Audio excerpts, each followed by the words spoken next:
What if they knew that lead was that bad for you and they wanted to dumb us down? Now we're talking. Now this is a podcast.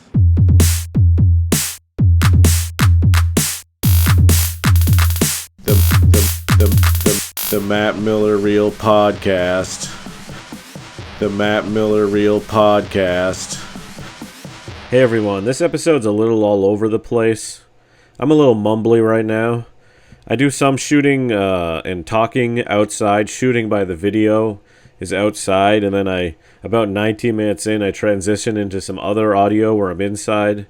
And everything's kind of out of order, but you know, it's my usual audio that you'll enjoy. So here's the episode. I feel like a master content creator right now. I'm outside and I'm doing a follow kind of thing. My camera follows me. If you're watching the video content, if I get up and walk over here, it will follow me. I feel like it's the government watching me. And if you look at the light behind it, it's flashing different colors. I found a nice spot next to the road to collect more good audio. But this time, I put a nice sock over my microphone, so I feel like the audio is going to come in a little crisper. These on the road sods are pretty wild. What do we got to talk about today? What haven't we delved into? I got a bunch of change in my pocket. How much change are you picking up off the ground? I'll tell you, I've considered picking up, I mean, a nickel. I'll pick up a nickel, I guess, sometimes. I don't know. Sometimes if there's like a suspicious amount of change on the ground, like 80 to like 150 cents. Classic 150 cents. Anywhere between that, I'm like, that seems like too much to be just lying there. I don't trust it, you know. I feel like I'm getting pranked. Like if you find $1, I'll tell you one time I found. So I used to grow up in a town. I used to be in the town. Now I'm not. Now I have a follow camera. And one time there was a town carnival every year. Town carnival. You ever have one of those? And there was this ride. What the fuck was it called? Where you sat in the thing. The mind warp, the warpity-doo. There's no really way to know, but yeah, you sat in the thing and it would spin, and then the zipper, that's it. And that was a ride we wanted to ride. What a fun time, going in the zipper. One time I went on one of those rides that went upside down, and like I was too small for the harness that I started like slipping out, because like the top part didn't go all the way to my shoulder, so I kind of like fell. I don't know why they let me do it, but they got me off. The guy jerked me off as a young boy, which was fun. Carnival times. I used to love roller coasters. Big roller coaster guy. I remember, so I grew up in Massachusetts. Six Flags New England was my spot. You ever been? Six Flags, yeah. And I used to, I like the roller coaster there as Superman. Is this fun for you guys to hear? And I remember one time I rode it like 8 times and I felt like, whew. My young life was like, man, that must have been like fucking. That's actually not what I thought. But it was, you know, it was a lot. It was a lot of G-forces on a young man. A young man can't handle many G-forces. Now, I can't believe I lost all my fucking wind socks if you're looking at my fucking mic like an idiot, and I'm putting a fucking sock on it, but that's just how I'm doing. I'm going to get up, do a little walking around. Might as well, given the opportunity. I wonder if it loses my face, if it can re-find me, and knows where I'm going. Now, are you worried about living in a surveillance, time? Constant surveillance from everyone around you watching you? And by everyone, I mean the people, the authorities above you, watching you at all moments. How would you feel if I had access to all your private documents? You probably wouldn't like that. I don't know. There's a Yoo-hoo carton right here, a little littering. There's also some kind of drink. I'm treating the outside just like I treat my desk. If you paid attention to the cast before, this is similar type way of just looking around me and pointing at things. I remember there was like a Chappelle Show sketch once making fun of Ludacris as the way he raps is he's just like pointing out things around him. Like over here, there's a Marlboro. I feel like I've never said Marlboro in my life. I can't even say it right now. A Marlboro box. People got to smoke their cigs. But, there was a sketch about, he just raps about what's around him, and that's what I'm doing it too. I'm, like, doing a little ludicrous podcasting, but it's more like ludicrous in the word way. Look how ludicrous this is, just being outside, wandering around, entering and exiting the frame. God, one day, maybe I'll podcast from a roller coaster. That's when you know I've made it. All right, guys. My camera's telling me I'm running out of battery, but I spent all day charging it. Why is every time I'm about to do the cast, I'm about to set things off with my words, do I get limited time? But I guess with limited time comes maximum art. And I am nothing but going to perform that art for you right now. This is what I'm going to do. I'm going to improvise.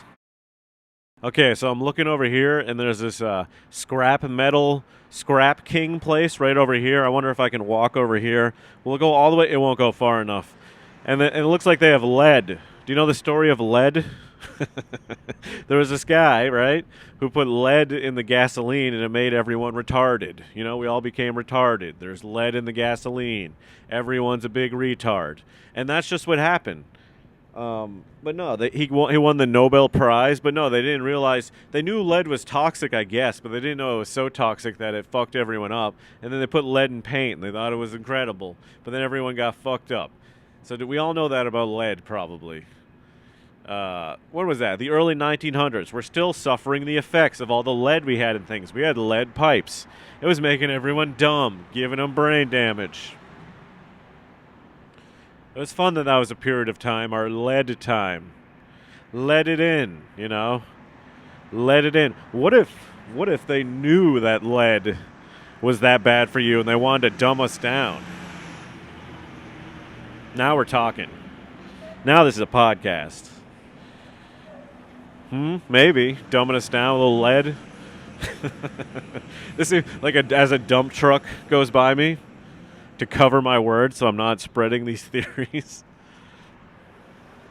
America has serial killers, and there's an idea that because of the lead, it created a lot of serial killers, perhaps.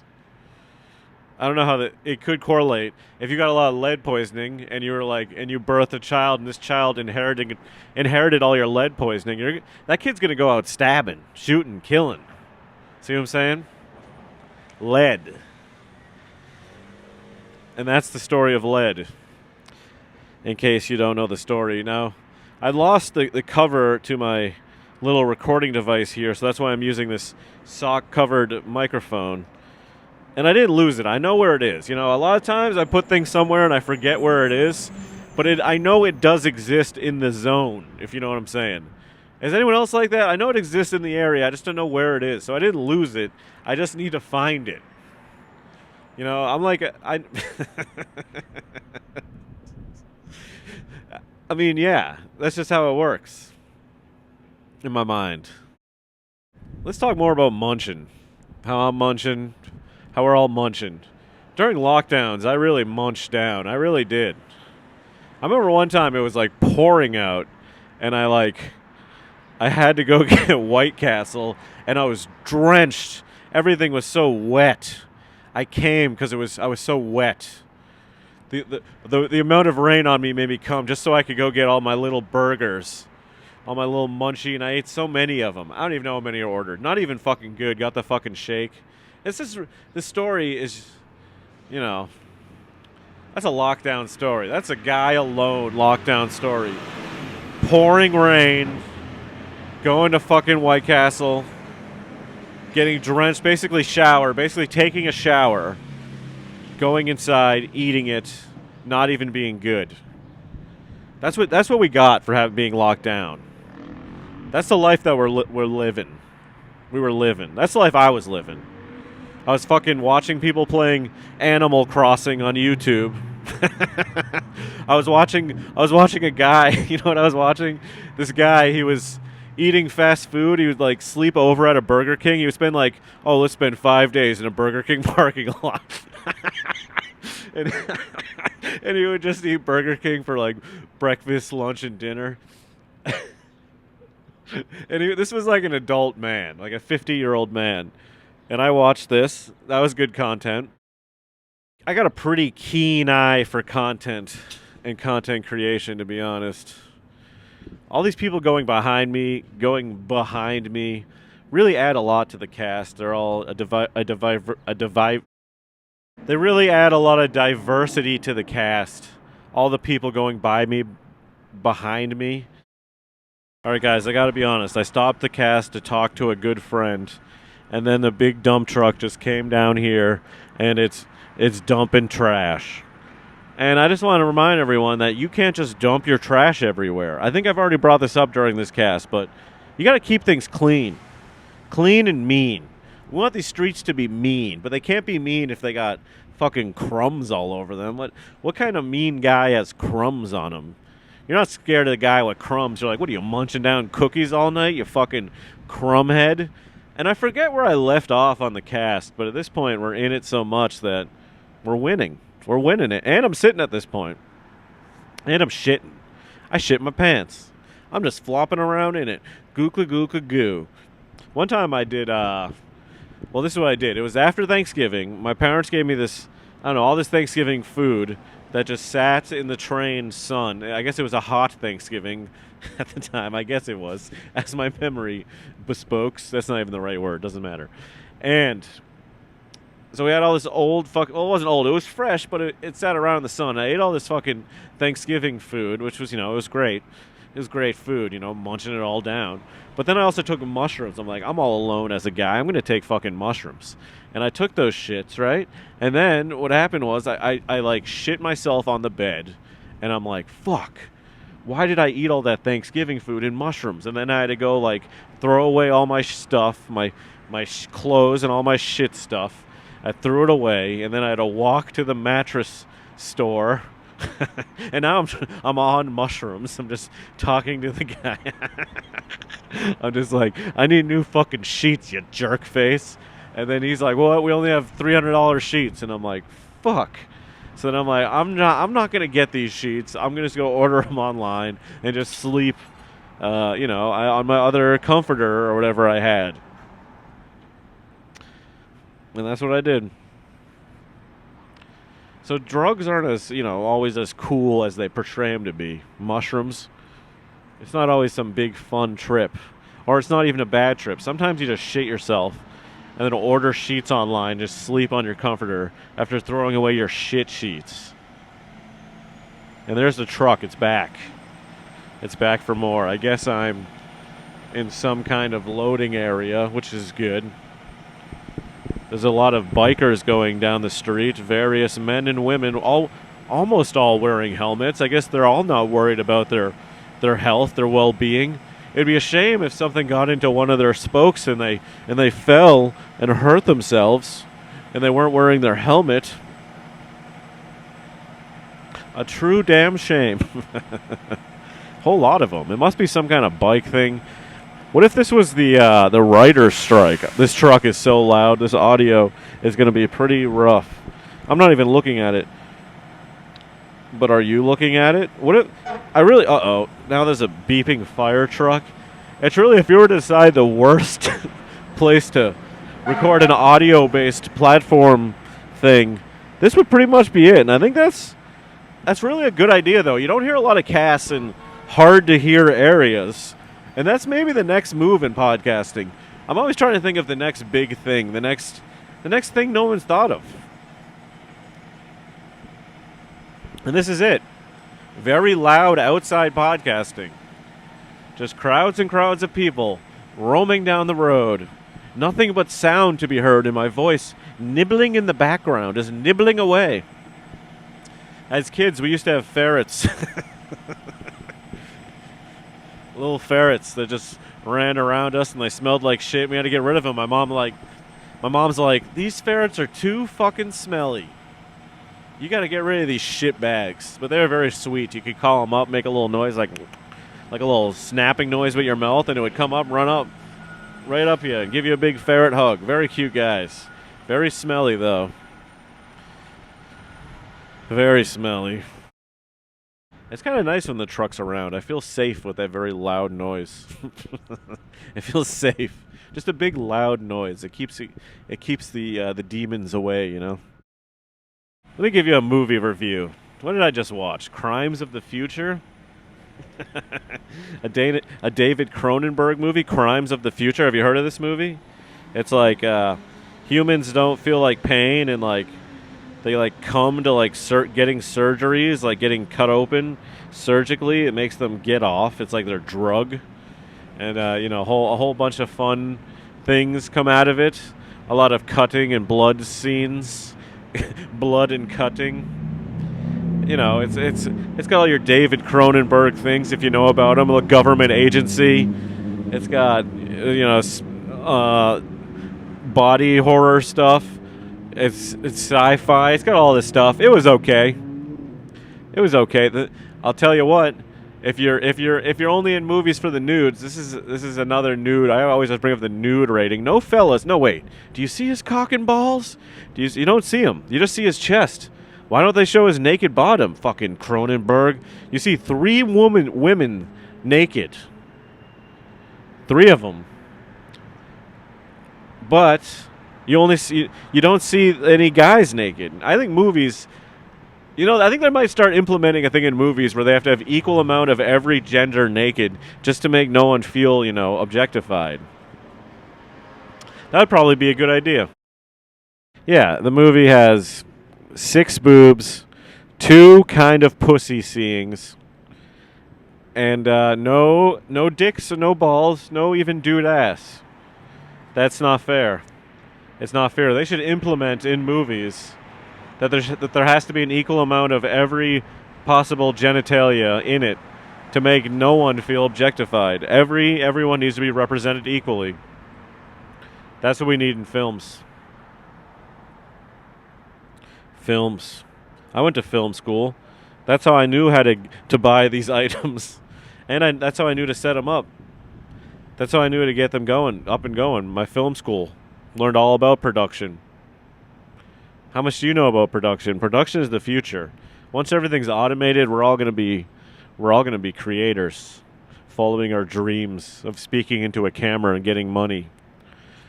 Because everything will be automated, so we have to become personalities. And that's the money maker. You think about that, huh? To be honest, this fucking camera says it's been on 5% for so long, and it's like been wild how much footage I've been able to get. I'm gonna stand right here. So if you're looking behind me, there's a famous sewage plant over here. If it follows me over here, and that's where all our shit goes, and it's 2 big like egg-like things. And that's where all the shit is. And people deal with that every day. And those are the true heroes that no one even thinks about. I mean, some people are thinking about them. Their bosses are like, hey, get back into the shit and make sure it's doing whatever it's doing. But, I'm thinking about them now. Did I ever tell you guys this? My first kiss was with a boy. I was also a boy. And I was on the bus, right? I was in elementary school at some time. And we were dared to kiss, and then we kissed. And then the bus driver came out to the back to, talk to us, and he's like, are you boys kissing? And we're like, us boys ain't kissing. And he was like, good, because no boys better be kissing on my bus.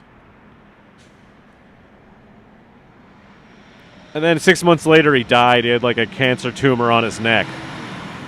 So that's what he gets. It's nice being out here. It feels good in the summer, getting the sun on your skin, having all the lights bleeping around you. It's normal just to have lights flashing. I'm in some kind of zone here. Maybe I'm getting transported somewhere. And the lights are somehow contributing to that. If you're listening, you're not seeing it, but it could be what's happening. I was fucking, Anyhow, I think I'm going to end this here. Smoking all day. And we're going to... So I'm wearing we're probably going to finish this one up at home. To represent the baseball that I'm gambling see you there. on. And I had a lot to talk about, but now that we're in here, is this light shining brighter than usual? If you watch the video, this light may be shining brighter. And at this point in my podcast career, I've considered making the video smaller. If you watch the YouTube, I'm walking around. You can see me walking around places in New York, places in Connecticut. I'm getting lots of walk around footage. But I think I'm going to make the main video player smaller for everyone. And if you're wondering, over here I have a quesadilla I'm trying to munch on, but it was hot as hot as fucking shit. Hot as fucking shit. Just grab it in my hand, burn my hand. Now my hand fingers are all together. Now I whack off like I'm petting a dog. That doesn't even make sense. I need to buy distilled water for my CPAP, or else I'm going to die in my sleep. How do you feel about that? Me dying in my sleep. Would you like that if I died during slumber? I'm just sleeping away. Poo, poo, poo, poo, poo, poo, poo. And then all of a sudden, you know what happens? There's a guy outside looking through binocs. That's what I call him. I'm in the binocular business. This is my computer always sounds so loud. There's just a guy outside, and he's just looking in, and he sees me sleeping away, my big belly. You know what? You know what? Another thing I did before starting the podcast was I got these low-calorie, like, vegetarian gummies because I need to be munching gummies in my fat ass, and there's 60 calories for every, like, pack, and I'm like, oh, yeah, let me munch these down. But the thing is, if you eat all of them, who fucking cares? So anyhow, there's a guy with his binocs looking in, and I'm sleeping away, and he has, like, a dart. You ever see the movie Munich? There's a guy that gets killed with a dart, like a little poof. And I think there's like a naked lady. That's for you fellas. There's a naked lady. And for the ladies, there's a guy getting killed with a dart, which I know is a major lady fantasy. But yeah, some guys, you know, I don't want to die in my slumber. I don't remember how I got down the lane there. Dude, I need fucking batteries too. You know, trying to run this whole production, this big production I do right here with my Zoom audio recorder to record fun audio. I've done a lot of, if you check out the old episodes of Militant Affection, some of the interview ones are pretty good on this old Zoom I got here. Did you ever tell that story of when, like, okay, this is all alleged for the podcast. So when I had a job and I was let go from it, I wanted to move to the Big Apple. So what I did was I took out like a loan for like $17K, and I used a lot of it to buy like camera equipment and shit, and the rest of it for like living stuff. But you know, I told but I got the loan after I had been let go. So why would they give an unemployed guy a loan? I don't know what they did. I mean, that's not what happened. It's not, for some reason, I don't know why I'm worried about, the statute of limitations on that. They're going to be like, well, we're going to take that loan back. No, they don't care. I'm paying off the fucking loan. It doesn't matter. Sorry, I'm grabbing this quesadilla off screen. I don't know why I'm so fucking mattered about fucking worried about fucking creditors coming in. Just as long as I pay off the 10 grand, they don't care that I was unemployed. Maybe they would give me another loan unemployed. I'm a craftful man. I can't even take I'm burning my hand on this fucking quesadilla. Yeah, so I just took a bunch of camera equipment. Is that, I thought it was a hair, it's not. Unemployment, and then for why am I even talking about this? Oh yeah, no, I was just talking about fucking production. My big production going on here, I think. I'm gonna eat some of this cheese over here. Honestly, that little piece of quesadilla I just had was delicious. Mexican killing it in the food game. Is Mexican traditional quesadillan food? Something I'm always asking. No, is quesadilla traditional Mexican food? Man, I'm hungry for this fucking shit. I just want to dunk it all and munch it in. I'm trying this new diet plan where I don't, I was eating breakfast for a minute, but now I'm not eating breakfast. I just eat lunch. I have one snack, and then I eat dinner, and then I don't eat anything else. And, I was sneaking in fucking a lot of calorie drinks. Do you guys care about this fucking shit? It's fucking Sprite. Because I'm off the fucking caffeine. I'm saying the F word way too much. I'm off the caffeine. Get me less anxious. But I was down in Sprites, and I was like, can't drink the Sprites. Now we're living a massive big life. I just burped. That's gross. The podcast is on fire. I've read the reviews, and the reviews are in. Matt, you're a hit. Matt, you're number one on the books. On those supposed books. I don't even know which episode this is. This might end up on Patreon. This might not end up at all. If you're listening to this could be a secret. Maddie's little secret. How do you like hearing about my secret? Does it sound so good? If people don't understand the idea of podcasting, they won't understand really the bit I'm doing here. But this is all genuine. This is all coming from my heart to the listener. I was drinking this Passionfruit LaCroix. Not a bad LaCroix, to be honest. Am I just clipping this whole fucking episode? I need to lower this audio a little bit. I need to listen to this. Anyhow, I think I'm going to end this here. It's the Matt Miller Real Podcast. It's the Matt Miller Real Podcast.